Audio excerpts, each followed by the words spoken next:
Hello, everybody. Welcome to Market Talks. I'm Ray, head of markets at Cointelegraph, and here on the show, we discuss the latest and what's happening in the markets, what's shaping the markets. We gather valuable insights from industry leaders, traders, and influencers.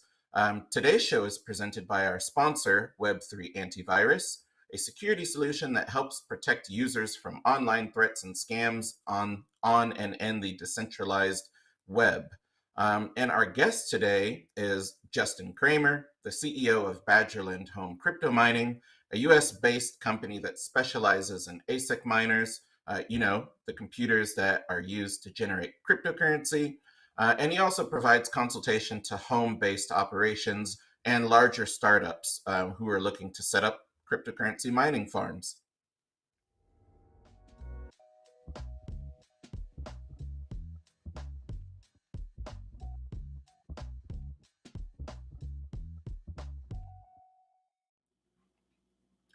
Justin, welcome to the show. Hey, how's it going? Good. It's good to see you in the flesh. I know we've been chatting, over WhatsApp forever. We've had a few phone calls. We've been planning to get this call going, I think, for 4 to 6 months, but something always comes up, right? Exactly. It happens when it happens. So, Exactly. A natural thing. How have you been? exactly. Not too bad. Getting over the holidays and getting back into it. Enjoying a little bit of a bull run here. Let's call it that. Yeah, let's So, call it that, right? While it lasts. So maybe it's a bear market rally. Maybe it's a trap. yeah, something like that. But enjoy it while it's here. Yep, that's true. Did you get rid of that cat yet? No, we actually added a dog. So, Man. and we actually named our dog Kadena. So my wife's a little bullish on it.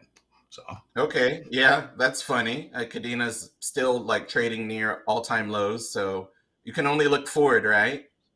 I know she saw how high it went, and she was like, "We have to do it." So Yeah, yeah, yeah. A dog's a man's best friend, so maybe that'll add some luck to the actual token and its price performance. I asked you about the cat audience because Justin had some cat that did something in your house and it caused the whole house to flood, right? yeah. So it was trying to get its food, ended up stopping up the laundry room sink, and turned on the water. And 3 a.m. came into a flooded kitchen, flooded laundry room, water in the basement. So that cat has cost us thousands of dollars. And Yeah, I pretty remind my penny. wife, yeah, Yeah, you remind her all the time. And the basement's where you keep all your miners, right? The ones that are running. yeah, so I've got those kind of in a corner where nothing can really touch them like that. So I was pretty cognizant when I set that up. Yeah, it's good that you didn't like run downstairs and step into a puddle of water and then electrocute yourself also. Yeah. So um I almost had to cancel the show before you came on. You were somewhere getting a mic right, and I saw your chair, Green Bay Packers. I see that New York Yankees stuff on the wall, and me and Aaron Rodgers, we don't get along at all. I recently learned with great pleasure that he will not be in the playoffs this year. So yeah, man, what's going on with that? You're a Packers fan and a Yankees fan? Packers fan, Yankees fan, Brewers fan. So when I grew up, the Brewers were just so terrible in the 90s. And I wanted a postseason team to root for. And the Yankees were always there late 90s. So that's who I gravitated towards. And it didn't hurt that my dad's a Tigers fan, so him and the Yankees don't quite get along. So it was something for us Hmm. to always butt heads on. That's fair. But I think we can talk baseball all day. As you see, I have my Astros hat on. We are the world champions. So we bang, put the bang, cheating bang. behind us and prove that we are a team built on skill, not just sign stealing. Yeah, like everybody else wasn't doing it. So Yeah, exactly. So how do you feel? Rodgers to the Broncos or Rodgers to the Raiders? Or is he going back to Packers?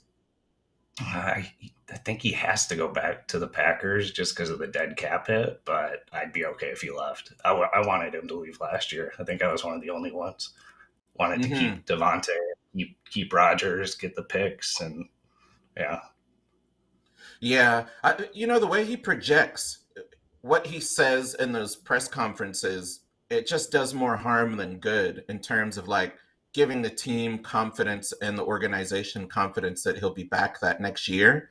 Even in the post game thing this year, he was like, "Oh, I don't know, I don't know if I'm coming back. It's a decision that's bigger than me." Like he just doesn't inspire confidence that he's committed to coming back the next year. But it is what it is. Yeah, we've got practice with that since Brett Favre did the same thing. So Exactly. Yeah. Well, I know I'm going to get some prodding from the producers. Like this is not a sports talk radio show, so we should probably start talking about cryptocurrency and mining. So we'll transition into that all right, audience. Sorry, just trying to break the ice with you. I mean, it really set me off seeing that chair and that Yankees thing, but I think we can still be friends. So, I met Justin because I got interested in cryptocurrency mining in 2022. I was interested in it in 2018, 2019, but just busy, had a new kid, was more into trading than actually understanding like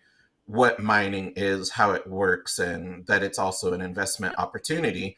So as I got interested and adding a few more pieces to my home setup, which is not ASIC based, I ended up, I was like trying to find people that knew stuff about mining.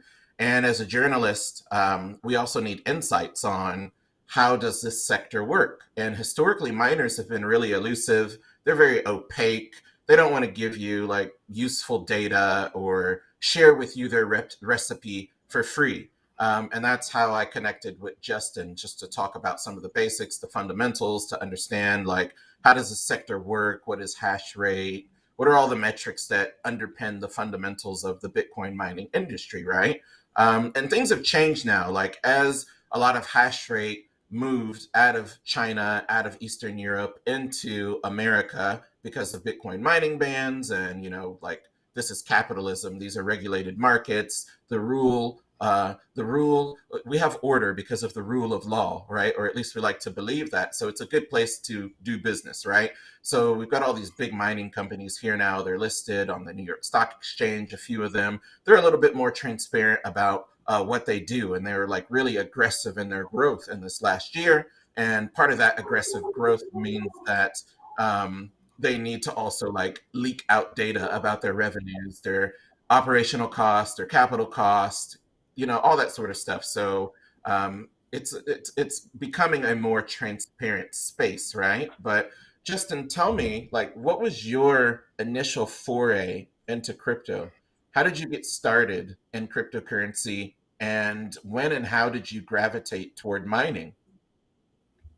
I mean, I got started in crypto in the run up in 2017, doing mostly trading, just trying to get my piece of it.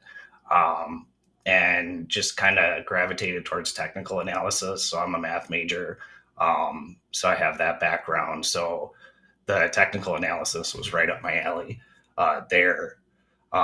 And then after a while, I was like, well, I should probably learn something about the coins that I'm actually investing in. So then I got into that. And that's where I came across how new coins are minted in mining there. And then the more I learned about mining, the more I learned about mining, it's the same thing. I mean, the process of solving blocks, the variables that go into profitability, so hash rate, difficulty, all those things.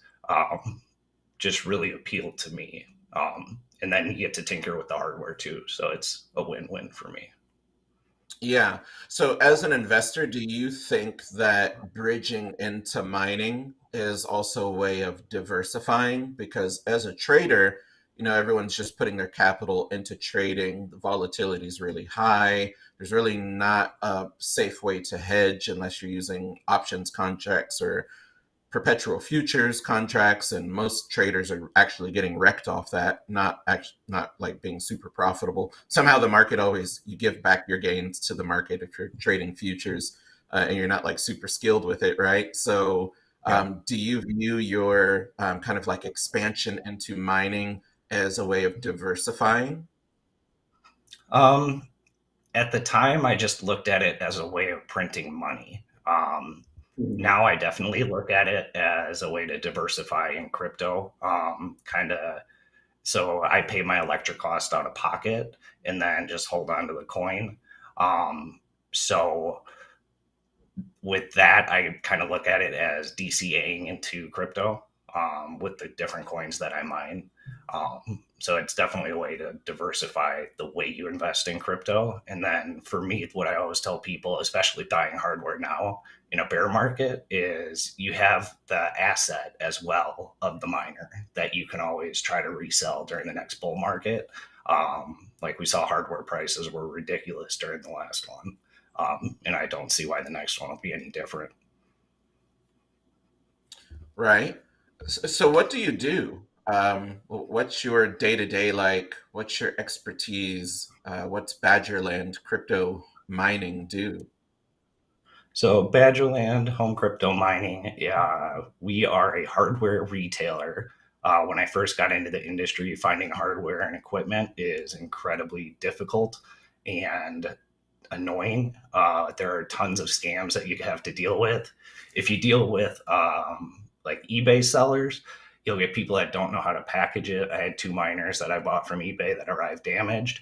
I got funds back with the eBay guarantee, but it was just a pain in the butt to deal with. So I guess that's the biggest value add that we bring is giving people a trusted place to buy their miners. Um, and then other things that I'll do is help people troubleshoot and then do repairs. And then, like you said in the intro, doing mining farm setups. Yeah, so miners aren't manufactured like these computers, ASICs. They're not manufactured in the States, are they? No, they're all almost exclusively in China. I mean, we're hoping that something will change here soon, but we'll see. So for someone that's looking to get into it on their own, what do they need to do? Do they need to speak Chinese? Do they have to know which company to contact in China? What about importing the stuff? There's like import taxes. I'm sure there's some duties on that. How do you know that the gear you're getting is legit, that it's brand new, or that it's working? What if it comes broken? What if it breaks when you plug it up? I mean, it's not like you can drive to Best Buy and get it fixed, I'm guessing. Yeah, so those are some of the reasons to go through a company like mine, is you can avoid all that. I've done the legwork. I've gone through trial and error, losing a couple $1,000s on suppliers that didn't actually pan out, that were scamming.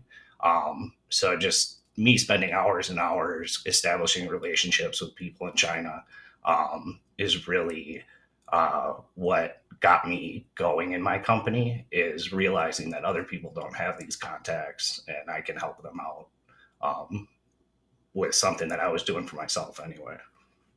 Yeah, it seems like in crypto generally,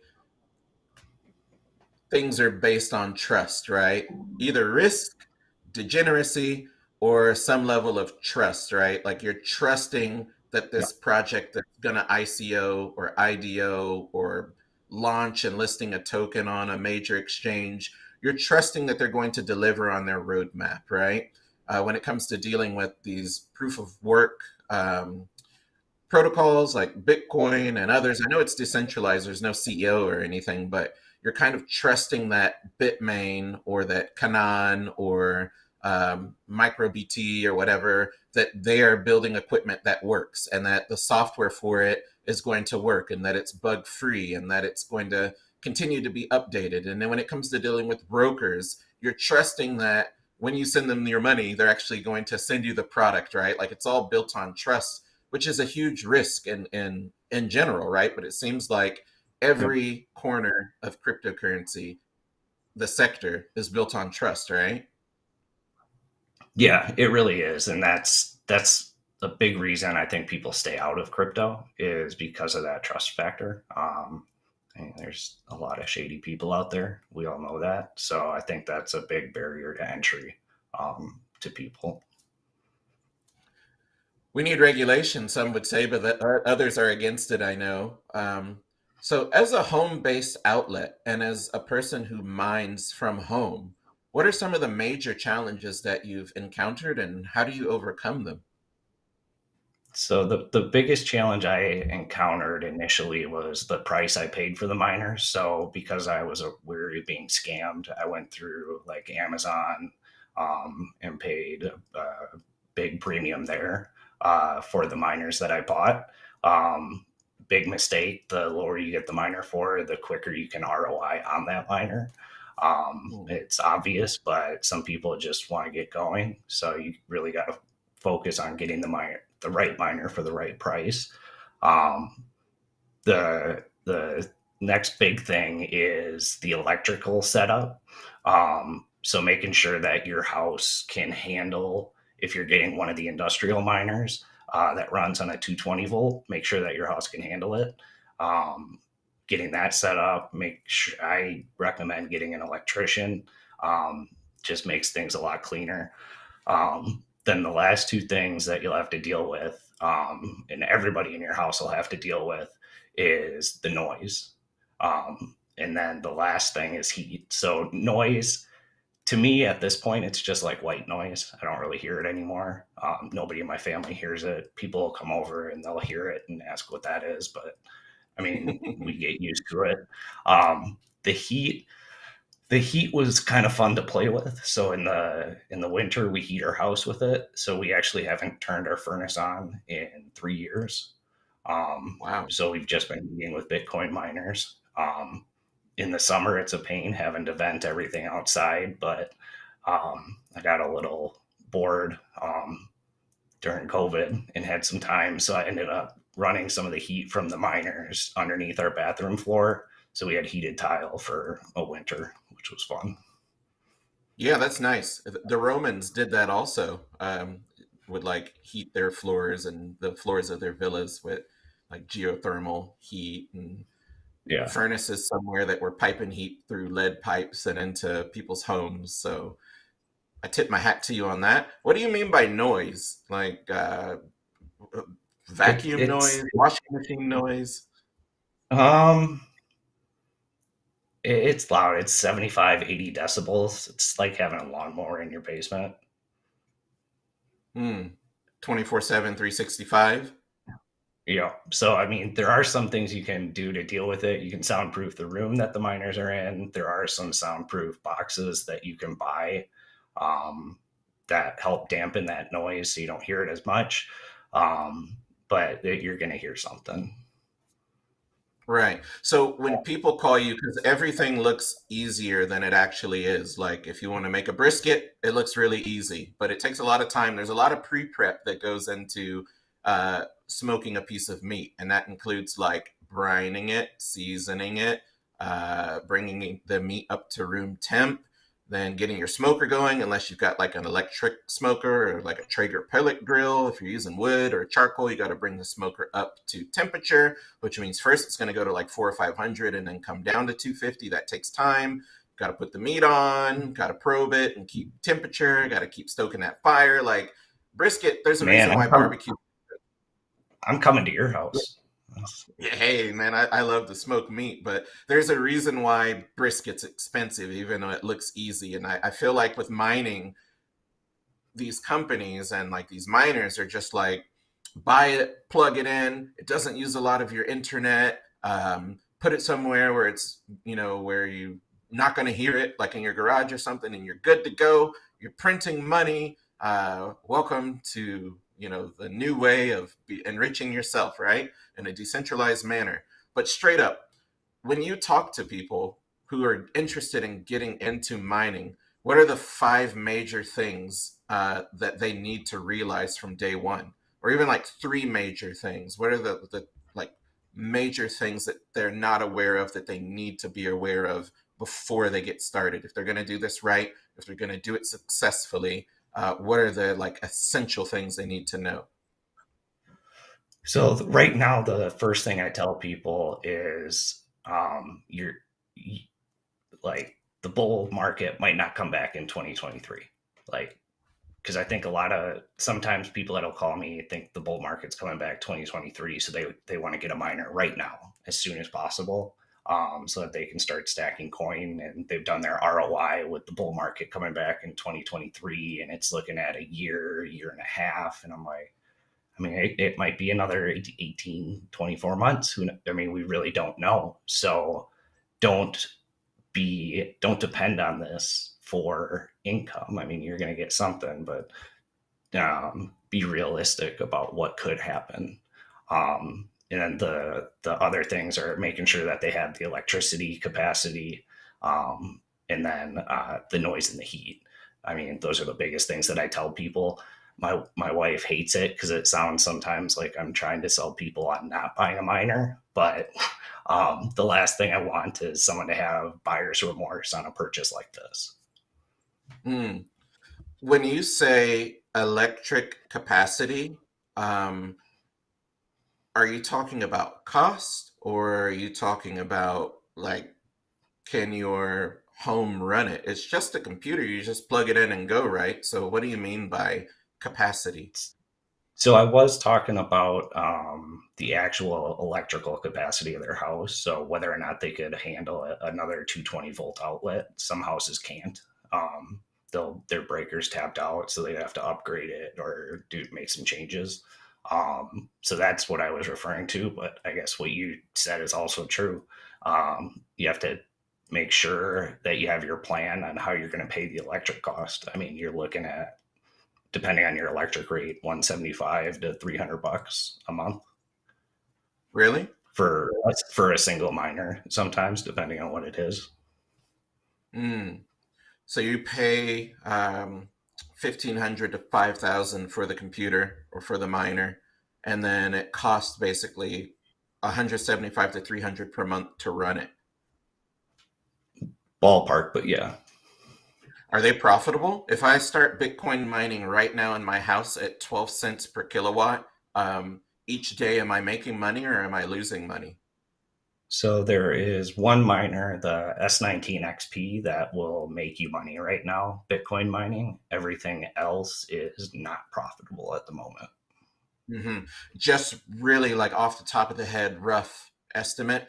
What is the profitability of a S19 XP for the average electric cost for an American, which we're going to say is like 9 to 12 cents per kilowatt? What am I making? Um, Like $10 a day? no, unfortunately, I do know this. So you're looking at $2 to $4 a day, depending on the price of Bitcoin right now. Hmm. I've got the ASIC cost. I've got the 175 to 300 per month electric cost. I've got the like making sure my home, adding another outlet that's what is it, 12 amp or 15 amp? 20 amp is what Yeah. you'll need, Oh yeah, or 20 20 amp. or 30. 20 or 30 amp outlets is what people will install. I've got the soundproofing or the venting heat or the cooling thing to deal with. There sounds like there's a lot of external costs that I need to comp for and consider outside of just the miner and the electricity if I want to get into this. Yep, there definitely is. And that's one of the things I'll go through with people too is make sure that they did their calculations right, make sure all the variables are accounted for. Um, yeah, because I mean, you want to be profitable when mining. And even though some of those Bitcoin miners or most Bitcoin miners aren't profitable, like I mentioned before, if you look at it as an asset that's going to appreciate during the next bull market, that's one way to look at it with prices being so low. But if you're looking to generate a profit, there's really only one option out there. Well, I guess Hmm. you have hydro miners too, but those are more commercial end. Yeah, I think they're like 5,500 watts, so I'm not too Yeah, sure how just that would work at 5,500. my home. Yeah, Yeah. but I mean, yeah, just because most are like 3,500 or even trending lower than that now for the Bitcoin ones. And then I know like there's immersion mining where you can stick your miner in dielectric non-conductive oil, and that cuts out the noise, and you can overclock it to increase its performance, but not like have to worry about heat and deterioration of all the circuits and whatnot. So it's a science, and you can get really deep into it, right? Oh yeah, and that's what I love about it is there's always something to tinker with, something new to learn. So I mean, I know quite a bit, but I mean, there's a lot more for me to learn for sure.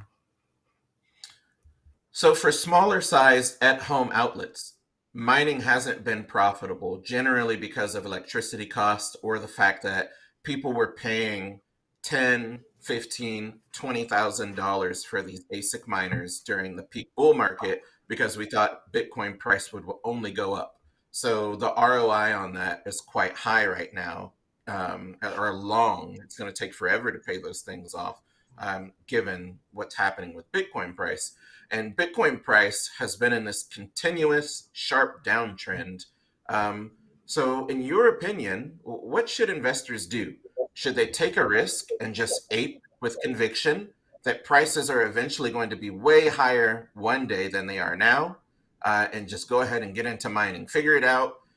It looks like it's a good thing to do fundamentally. The numbers work out in the long term if you got like 3 to 5 years to wait. So, do your math and just hop into it and get started. Is that one thing they should do, or should people that are interested in mining wait for a clear bottom to form and ASIC pricing, and Bitcoin price? Or the third option, should they start looking at different ways to get exposure to mining without having ASICs themselves? What's your kind of thesis on those three things? So I guess I have three options there. So I'm gonna do a multi-select. So I guess the first option is gonna be to dollar cost average into hardware the same way you would into crypto itself. So you can buy, you don't have to buy all the ape and buy all the machines at once. You can buy one now, buy one in a month, have your timeline, have your budget, have your plan. But you can DCA into hardware the same way you DCA into crypto itself. The next option is, like you said, I would recommend getting mining exposure in some way or form. And then the other option that you have too is, while Bitcoin mining isn't all that profitable, you do have like altcoin mining.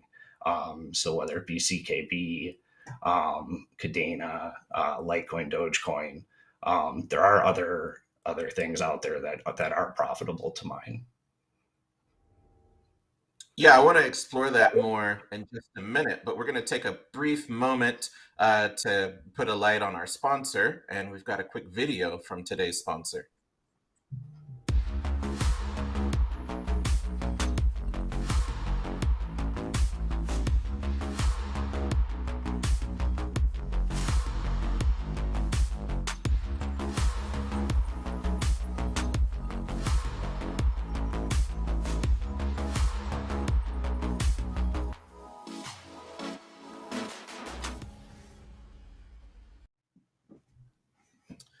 All right, so you mentioned that another way to get into mining is to think about alternate currencies. And from my view, crypto media and all the top analysts in crypto media or in crypto sector tend to just focus on Bitcoin mining.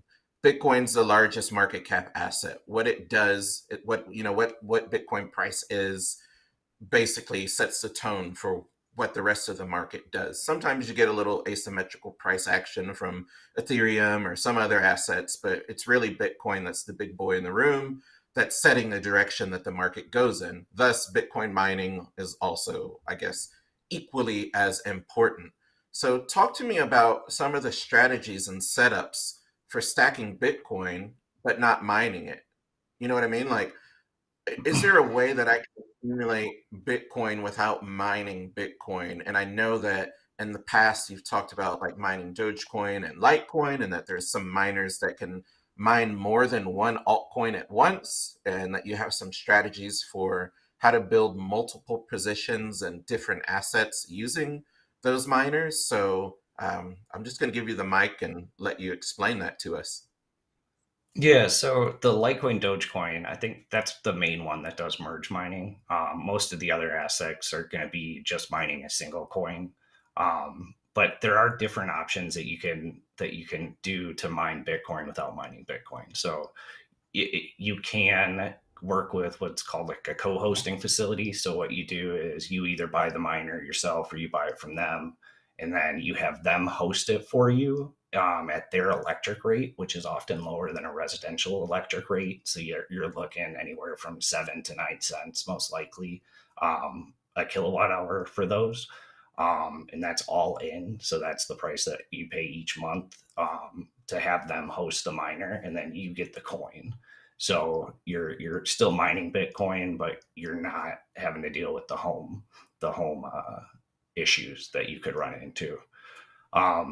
The other way that you can get exposure to mining is through, like, it's a newer concept, but there's like NFT mining projects that you can buy an NFT, and for that NFT, you either get a certain hash rate out of their mining farm, or you get a percentage of the mining farm's profits, basically. With hosting, is there any risk to that? Like, do I just pay them money and it's a 1 year contract and they already are running the miners, or do I have to buy the miner from them? Do I have to buy a miner and ship it to them and then they plug it in for me? Are there any risk? Like, a lot of these mining companies have kind of gone belly up, bankrupt, had issues in Russia and whatnot. So, like, what should I know? Because it does sound much more convenient. I don't need to set up anything at home or deal with any of that crap. So, what's the potential downside? Well, to me, the downside is not being able to get to play with the equipment. So that's something I enjoy doing. So I don't like hosting as an option for me personally. Tinkering is fun. But for somebody else, some of the downside is you really have to look into and vet the company that you're working with. So if they go under, are they going to ship you your miner back? Do you have to pay for that Mm, shipping back? Will they ship it at all? Are you going to get it back? So you don't have mhm. custody of the miner. So there's a trust factor. Going back to what we talked about earlier in crypto, you really have to know the company that you're working with and sending a miner to, and the miner could be worth thousands of dollars. Um, so Okay. If I decide I want to do it at home, but Bitcoin ROI, the daily revenues, monthly revenues, the upfront cost, it's just like the numbers don't add up to me. It's too much of a stretch.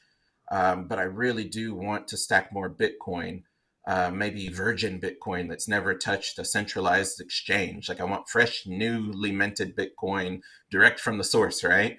Um, I looked at dxpool.com and I noticed that, like, Kadena miners are printing money, more money per day than than Bitcoin ASICs, and Kadena ASICs in some instances are cheaper, right?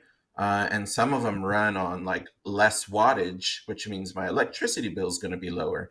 And I've seen the same with like Litecoin also. So is there a strategy where one can not mine Bitcoin at home, mine these other currencies, and then kind of move their profits into Bitcoin? Is that something that a lot of people like you do? yeah, so that was going to be the third option that I had for you is you can, with some mining pools where you basically, with your altcoin miner, you sell them your hash rate. Hash rate is like the horsepower of the miner. So how powerful it is, how much, or how much of the calculation for the new blocks that it can complete. You sell your hash rate to them, and instead of getting that altcoin back, you get Bitcoin. So, I mean, you can do it like that and get paid in Bitcoin directly. Or what some people will do is they'll mine Kadena, Litecoin, Dogecoin, and just convert it to Bitcoin right away. Hmm. What's your view on Kadena? I know the audience wants to know. I hear a lot about Kadena. It's proof of work. It pays out a lot. They've got a wide range of different miners coming from Gold Shell and Antminer. Price is like 92 cents. I think it topped out at $27 in the bull market. But what's interesting about that project? I guess to me, the number of use cases is the most interesting part of the project. Um, the other parts of the project, or I guess the degen in me, looks at it and says it reached $27 based on a promise of what it could do. And now they're starting to actually develop it and hopefully for me deliver on the promise that got it to 27. So I'm hoping to see it go higher. Um, Other reasons I like it is the investment in their development fund, putting $100 million in there when their market cap was 300 million. Um, so, I mean, at the same time, though, it's been a while. They haven't really delivered a whole lot. Um, I know they're making some team changes and things like that. But yeah, I mean, for me, I'm bullish on the project just because of the upside and the investment that was made into the project. Tough question, but how is it any different from Litecoin? You can mine both. Litecoin is Bitcoin silver, right? Like it's faster, transaction fees are cheaper, has all these wonderful use cases, but it's been, man, how long has it been? It's been a lot of years since Litecoin came out and topped out at its all-time high, and it's just kind of like a dinosaur token or a zombie token that's still around. It has all this utility, but not there's like not people lining up to use it. So how is Kadena different from Litecoin because I don't know if you're bullish on Litecoin outside of like the halving narrative and the in pre-halving the price runs up and then it dumps post-halving. I don't hear people talking about like mass adoption, payment rails, active development on Litecoin as much as you used to in the past. So do you get where I'm going? Like, what's your view on the differences between the two or the I similarities?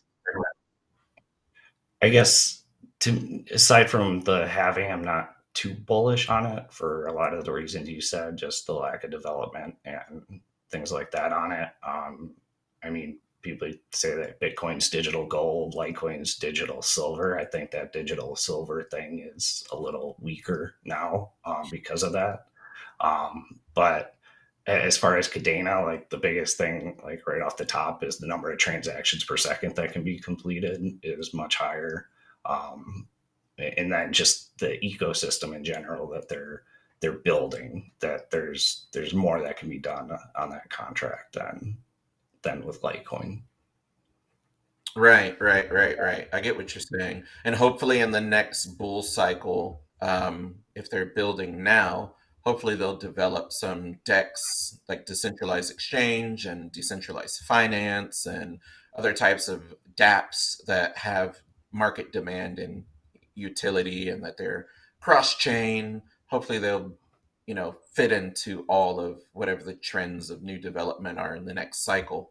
And that Yep. will more confidence to the project and maybe impact the price in a positive way. Yeah, and it'll be interesting too to see what the effect of the Ka3 has on the coin itself, not necessarily the price, but just like hash rate difficulty. I mean, it's gonna be interesting to watch once they start shipping those.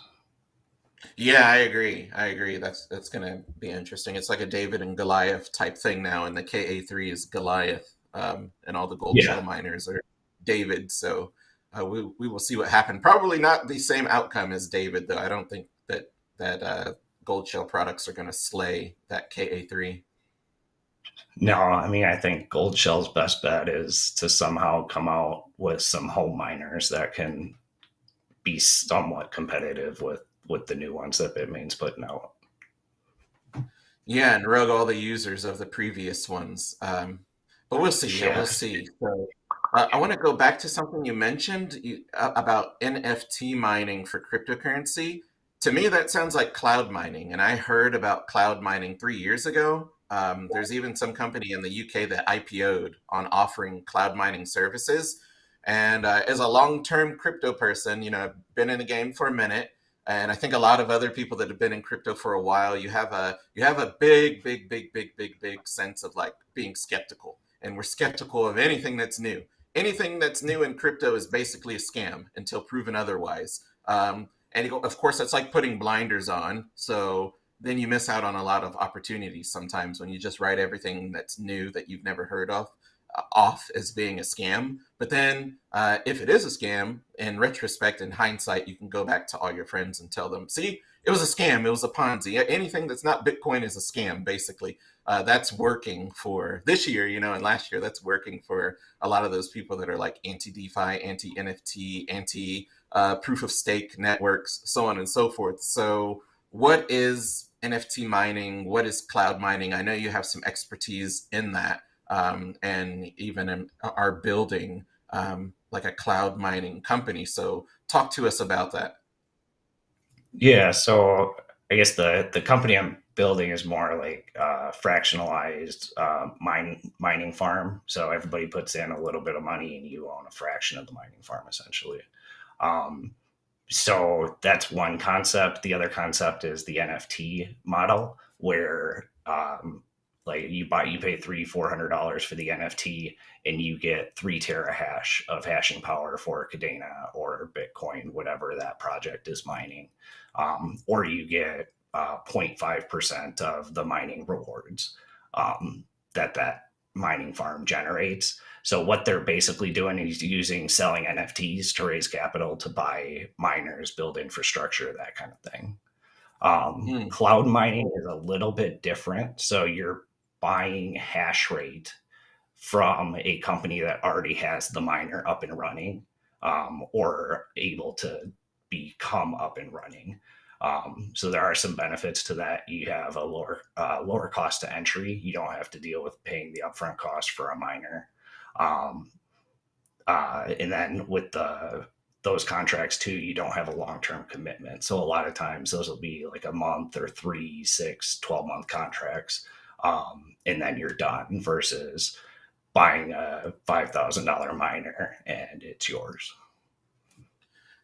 That makes sense. If I just want to get my feet wet, try it, see if it's for me, it's a cost that I can shoulder and possibly ROI on, or even profit Yeah. off of. And then if I decide that, I tried it, but it's not for me, like taking a class at a gym, you try it. If you like it, you keep going. If you don't, you move on Yeah. to I something else. guess Yeah, I guess with that, it's cloud mining. It sounds great on paper, which is why there were so many scams.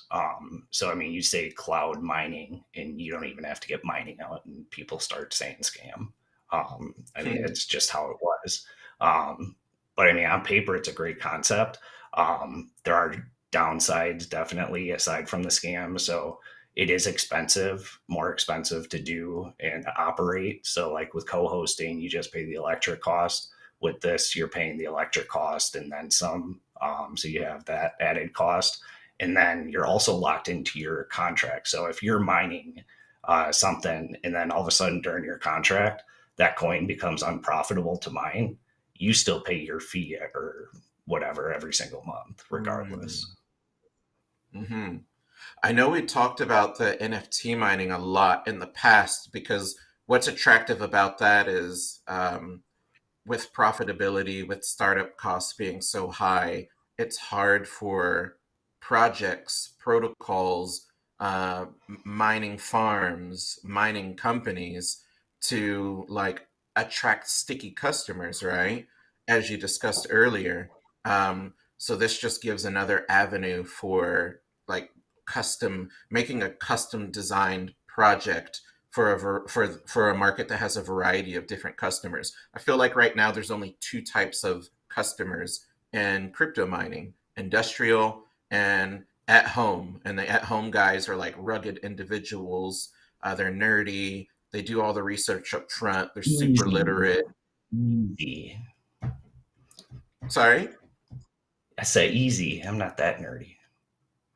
Sorry, but you get what I'm saying. Like, we're a bit limited in the customer base that we have if you're someone who's trying to sell mining services, but there's a lot of different types of investors and people out there that could be interested. So, more tailor-made services need to be designed, and NFT mining seems to do that. My question to you is, do you think it's a good idea or a bad idea? I know like Kadena there's a large mining pool who are Kadena based, who are chasing after this. NFT mining based idea? What's your thought on it? Do you think it's a good idea or a bad idea? Do you think it'll work? Um, I mean, just like cloud mining and just like crypto in general, there have been scams that have happened where the founder of a project just kind of rugs it and takes the money and walks away. So again, like anything with crypto, do your own research and really make sure that the project that you're investing in is a good one. Um, but as far as whether or not it can work, I think it's a great idea. I mean, it's a way to raise funds for a mining farm. Um, in increments from people that like crypto. It kind of merges the NFT market more with crypto, where somebody who's into NFTs might finally get some utility out of their NFT by getting rewards and actually getting paid for it. It gets miners who can't mine at home because of the electric costs, because of one reason or another. There's a lot of options for a lot of ways that it works. Right. Okay, so it's in its baby stage right now, and I guess we'll see more experimentation with it over the next year, I'm guessing. Yeah, so I mean, these projects are building during a bear market, which is what you need to do if you want to be successful and not be in a position that a lot of the big mining farms are in now, where they just went nuts during a bull market, and now they're paying the price for it. Yeah. Going back to analysis, if you trade stocks, if you buy a home, if you're looking into buying a car, if you're trading cryptocurrency, there's always some sort of active metrics that you're using to help you build that thesis, right? Like earnings, um, quarterly outcomes. Were the quarterly outcomes of the smartest banks and brokerages and analysts in the space, were those projections met? That has an impact on stock prices, revenues, the economy for cryptocurrency, on-chain data, and technical analysis indicators for people that are trading those assets. But for mining it seems like one has to like do all the research themselves and then just stick with that. You're like in the middle of the sea on a boat and you're just dependent on the wind or your own arm power to get anywhere. So, how do you keep a pulse on trends and important like fluctuations and key fundamentals that impact the crypto mining sector? What type of metrics are you tracking on a regular basis? How do you So I keep mean, yourself informed? what was that? Basically, how do you keep yourself informed? You can't just drink all your own Oh, Kool-Aid and hope that it works out, right? yeah. So this is funny. So I have basically the same routine. Takes me 90 minutes to 2 hours, maybe 2.5 hours every day. But I'll get my daily price sheet for price updates for miners from my different suppliers, look that over, see what changes happened. And then I'll look at the market, see what happened there, see if why a certain miner went up or down, see if there's a movement in the market. Um, then you have your regular crypto market analysis that you're doing technical analysis, trying to keep up with what each coin's doing. The miner market, those prices follow the crypto market, but they trail it by 1 to 2 weeks. So if the crypto market crashes, you're going to see miner prices follow it in a week to 2 weeks. You're not going to see miner prices immediately come down. What those suppliers are doing is waiting to see what that drop in price did to the demand. Um, then I'll hit like the crypto forums. A lot of people have some good contacts in there that I've made, um, and just kind of have they have a pulse on things as well.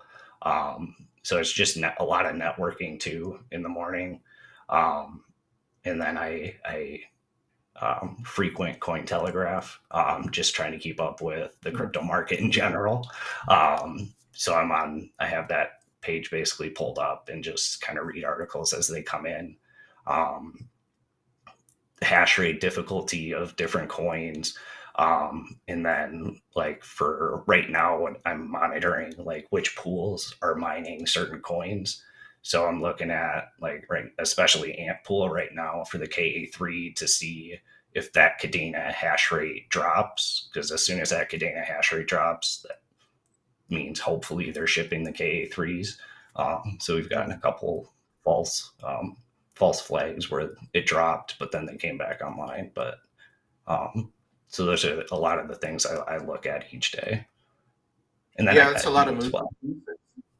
Yeah, it's a lot of moving pieces and analysis. It makes me happy to know that Cointelegraph's kind of your go-to for information when it comes to what's happening in crypto news and in the markets. That makes me feel good.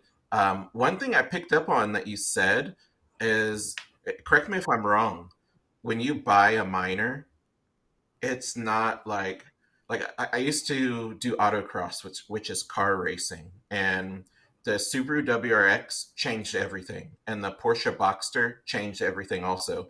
But the WRX is all-wheel drive, it has a four-cylinder, and it's a high output motor, in its horsepower, and also that it's turbocharged, right? So it was a bit of a game changer.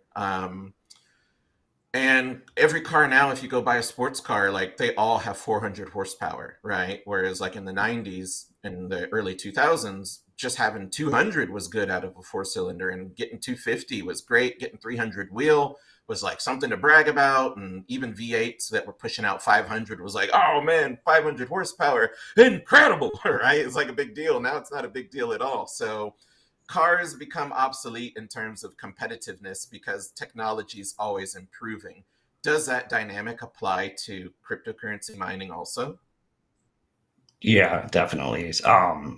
So recently there's been a large jump in the hash rate that these miners for different coins can produce. So what that's done is basically make some of the older miners obsolete because as soon as those new miners come online, the difficulty is going to go up. So the collective hash rate is going to drive that. Um, and with when you have these older machines that have less hash rate, so less of that horsepower, um, and then so they have less hash rate, less of that horsepower. Um, yeah, it's just hard for them to compete, especially when a lot of times they're running on a higher wattage than the new model. So it's really going to drive hopefully competition, but it's gonna hurt some companies that are in existence right now. Yeah, or it hurts those miners. And I know it's a difficult thing to explain because there's so many different pieces that are moving. So as your share of hash rate goes down, your profitability goes down. Other miners become more profitable, but at the same time, unless you have like a fixed rate electricity contract, your operational cost is going up, right? Like your Mhm. electric bill's going up. Your daily profitability of that miner is going down, which is now extending your return on investment, like you're pay it off and then it's just pure profits from here point. And then sometimes it seems like software upgrades, like companies are like, the S9, that thing's like 6 years old, 7 years old, we're just not going to support it anymore. So you're on your own, buddy. It's a brick now. Yep. Yeah, just might as well edge your flower bed with them. So Yeah, yeah, yeah. So what is this something that happens over, like, if I buy a miner now, I should expect in 3 years that it will be less profitable or not profitable at all? Or if I buy a miner now, should I expect that in 6 months or in like 8 months before I've even bagged any money or even paid this thing off, that it's not going to be able to compete? so that's a good question. So for because of the large increase in hash rate that we've seen from these miners, so Bitcoin, Kadena, CKB, and then HNS, all those miners Bitmain's put out um, are definitely going to drive that hash rate. And yeah, I'm sorry. What was your question? My cat's bugging me here. Yeah, no problem. if I buy a miner now, should I expect 3 years out of it, or is it Oh, possible yeah. that in So, 6 months it's done? yeah, sorry. So profitability is going to decrease almost monthly because as difficulty increases, you're going to get profitability that decreases along with it. It's not going to be substantial, but you're going to get most likely see a little bit less every single month. So that's something to keep in mind when you do your profitability calculations. Um, so but with the jump in these miners, what I was trying to say is I wouldn't expect a similar jump in the near future. Personally, I mean, Bitcoin, I think we might see a jump in that one, but some of these altcoin, I think you can buy it, and there's going to be new miners that have more hash rate, but it's not going to be 4 times the hash rate. It'll be maybe 20%, 30% more. So your miner is going to be Mhm. profitable for a few years. Right. Yeah, that makes sense to me. I know it's a complex question. What's your vision for the mining sector in 2023, 2024 for crypto mining, Bitcoin, and some of the other big boys? So end of 2023, 2024, hoping that we're mining during a bull run. So that'll be fun. I'm expecting some regulations to come down the pipeline. Like I just mentioned, I think we'll see a smaller jump in performance of new miners. Um, and then I think the biggest thing I'm looking forward to seeing what happens with is whether or not Intel joins the party with Bitcoin mining. So I saw a few things that they've recently put a few miners online in Canada, but wondering what that looks like and what their impact's going to be on the market. Hmm. All right.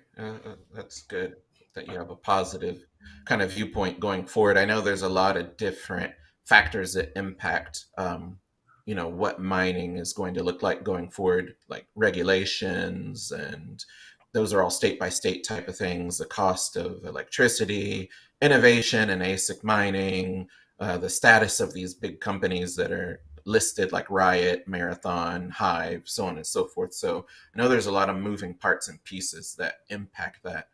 I guess before we wrap up, we want to thank our sponsor, Web3 Antivirus, a security solution that helps protect users from online threats and scams on the decentralized web. And I think we've got a quick little video from them.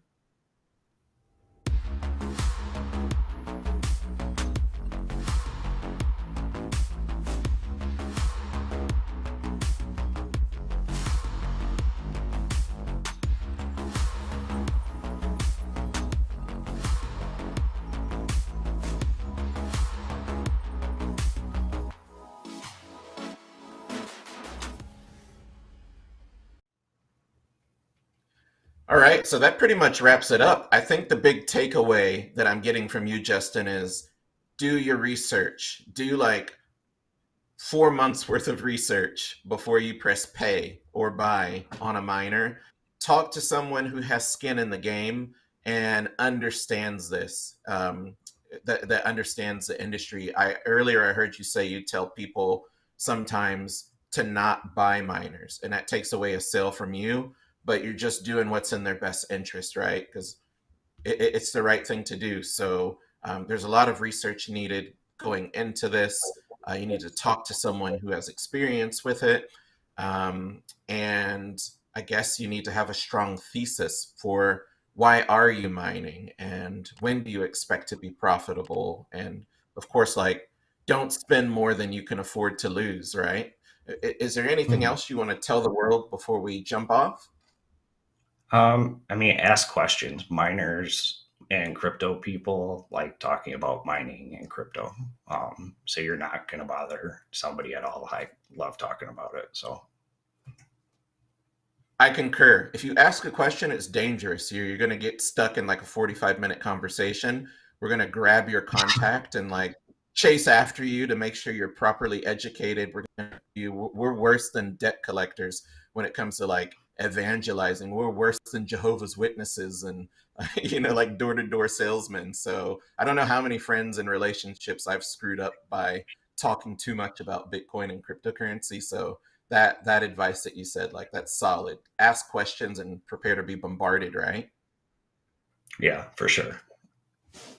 Where can we find you if people want to follow you on social media and learn more about you and what you do? Where's the best place to do that? So you can follow me at Badgerland Crypto, no E in Badger because of Twitter's character limitation. But then I'm also on Facebook at Badgerland Crypto, and then Badgerland Crypto, badgerlandcrypto.com, and badgerlandminingclub.com. All right. Well, viewers, thanks for tuning in. Justin, it was a pleasure. Thank you for coming on. Let's keep in touch. Guys, you've been listening to Market Talks. We're here every Thursday at 12 noon Eastern Standard Time.